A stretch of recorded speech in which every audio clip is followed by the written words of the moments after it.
पाटाळा गावातील या मंदिराला राष्ट्रसंत तुकडोजी महाराजांनी भेट दिली होती. चंद्रपूर जिल्ह्यातील भद्रावती तालुक्यात पाटाळा हे ऐतिहासिक गाव आहे. इथे वर्धा नदीच्या काठावर भोसलेकालीन भोगेश्वर मारुती मंदिर आहे. पाटाळा हे गाव वर्धा नदीच्या तीरावर बसले असून इथे दर 12 वर्षांनी सिंहस्थ गोदा कुंभमेळा भरतो. तसेच नदीच्या काठाला लागून असलेल्या नथुजी आगलावे यांच्या शेतात 2000 वर्षापूर्वीचे राजा प्रवरसेन यांच्या काळातील शिवलिंग आहे. पाटाळा गावामध्ये श्री पौटकेश्वर महादेव मंदिर आहे. या मंदिराला राष्ट्रसंत तुकडोजी महाराजांनी भेट दिली होती.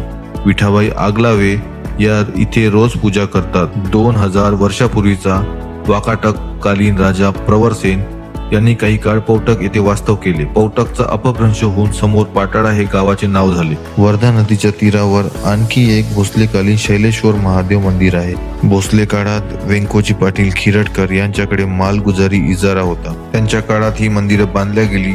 नंतर त्यांची सून लक्ष्मीबाई खिरटकर यांनी या मंदिराचा जीर्णोद्धार केला. आता विजय खिरटकर हे या मंदिराचे व्यवस्थापन करतात आणि आम्हाला ही सर्व माहिती मोरेश्वर दिगंबर खिरटकर यांनी दिली.